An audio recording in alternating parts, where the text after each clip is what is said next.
What's up at welcome sa Pochok Lang. Sa video na to, re-reviewin ko ang Odyssey version 2.0 mula sa Philippine watch brand na Argos. Ang Argos 2.0 is obviously already the second version of this watch, but the key difference really lies in the dial. This watch has three dial variants. The first variant would be the burgundy dial, which I will be reviewing in this video. At yan pong burgundy dial variant ng Argos Odyssey version 2.0 ay binigay po sa akin ng Argos upang maisuot ng matagal na panahon at mai-review, maibahagi po sa inyo ang aking karanasan na isinusuot ang relo na yan. Samantalang yung peach salmon dial and white dial variants naman ay binigay din nila sa akin upang maipakita po sa inyo. At yung footage po of the unboxing those two watches, yan po ang pinapatakbo ko sa introduction na ito. This watch retails for 12,999 pesos sa website ng Argos, and it's important to keep this in mind habang pinanonood nyo po ang review. That's why I'm saying it up front. Pero I think right now naka-discount po yan ng 1,000 pesos. So it's being sold as of the time of making this video for 11,999 pesos. Again, keep that in mind because that will play such a huge part when you make the decision about whether to buy this watch or not. Hindi na po ako magpapaligoy-ligoy pa. Tara na! Ang Odyssey version 2.0 ay may laki na 38mm, lug-to-lug measurement na 46mm, at kapal na 12mm. Nung nireview ko yung Astri, I recall saying na I prefer the 38mm size for watches of this style, and I think the Odyssey 2.0 confirms that. Ang surfaces nitong Odyssey, primarily brushed, pero merong chamfered accents sa edges ng bezel at edges ng case nito. Ang hugis ng lugs ay nagbibigay naman ng streamlined look sa relo na ito, at hawak ng bezel ang raised domed sapphire crystal na isa sa mga factor na nakakadagdag sa kapal ng relo.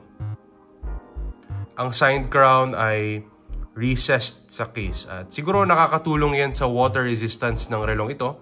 Pero personally, hindi ako fan ng sobrang pagkapasok nito sa case kasi medyo malaki yung mga daliri ko at nahihirapan akong i-operate ang movement nito. Overall, in terms of the size and the finish of the case, especially at this price point, trip na trip ko naman talaga ang Odyssey version 2.0. Para sa akin, napaka-striking ng burgundy color na ginamit sa relo na ito. At isa yan talaga sa mga highlight, especially with the sunburst finish na hopefully makikita nyo dito. Yung indices ng relo ay tila maroon, a bit darker than the dial visually. At outlined ito ng BGW9 lume. For the hour and minute hands, ang gamit na style ay Dauphine. At meron ding lume ang mga ito. Yung second hand naman ay may arrow pointer at meron ding orange paint sa dulo, which I think is similar to how they did it with the Astri. Sa 3 o'clock position, mapapansin nyo merong date, kaya medyo putol yung marker na ginamit doon. And when you look at the chapter ring, evident din na naka-elevate ito. At merong minute indicators dyan sa chapter ring, except sa 15-minute mark na ginamitan ng Argos ng orange na triangle na nakaturo dun sa date. Honestly, I'm not a fan of the orange accents on the dial. But dun naman sa salmon and white dial versions, tingin ko nice touch. Where here in the burgundy, they look a bit too much for me.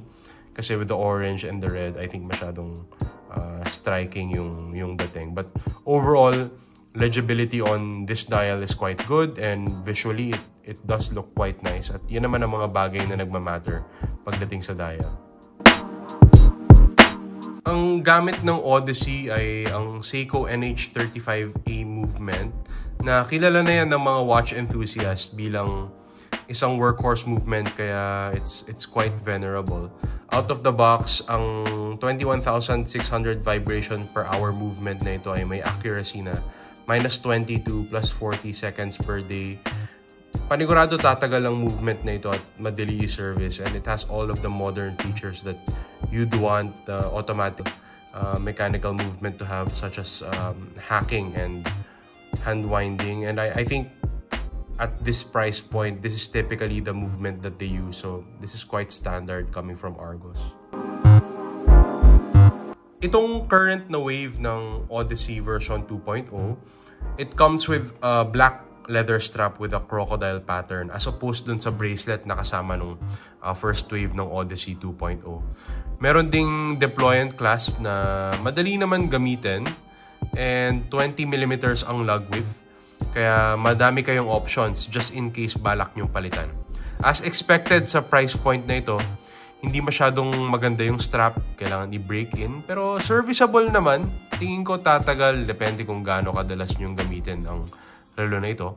Pero kung may budget kayo, I think it's much better to look for a more comfortable and a better looking strap. Madami naman kayong options, so don't worry too much about that. Ang sizing ng Odyssey 2.0 ay swak na swak sa 7-inch wrist ko. At ganitong sizing talaga ang preference ko, as I've mentioned before. Nagamit kong Odyssey 2.0 ng mahaba-habang panahon at para sa akin, ang highlight talaga nito ay ang kulay ng dial. Sabi ko nga kanina, striking talaga. At napaka-tasteful ng design na ito na sa palagay ko ay hango sa dial ng Vacheron Constantin Overseas. At this case size, shape, and style, talagang nabibigyan ng pagkakataon na mag-stand out ang dial. Ngayon, kahit serviceable ang strap, I do recommend na bumili kayo ng ibang strap na may quick change functionalities. For a watch like this, tingin ko madaming straps na babagay. Yung dial color na burgundy, it's making that choice a bit more difficult, a bit more restrictive.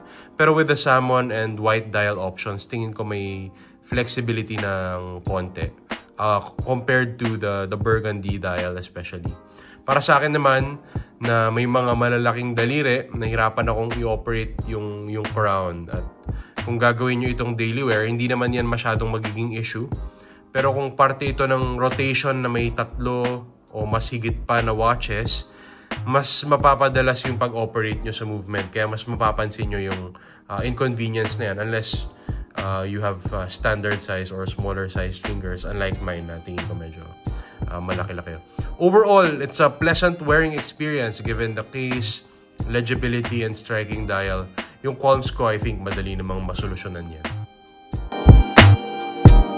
Ang Argos Odyssey version 2.0 ay binibenta ng 12,999 pesos sa website ng Argos.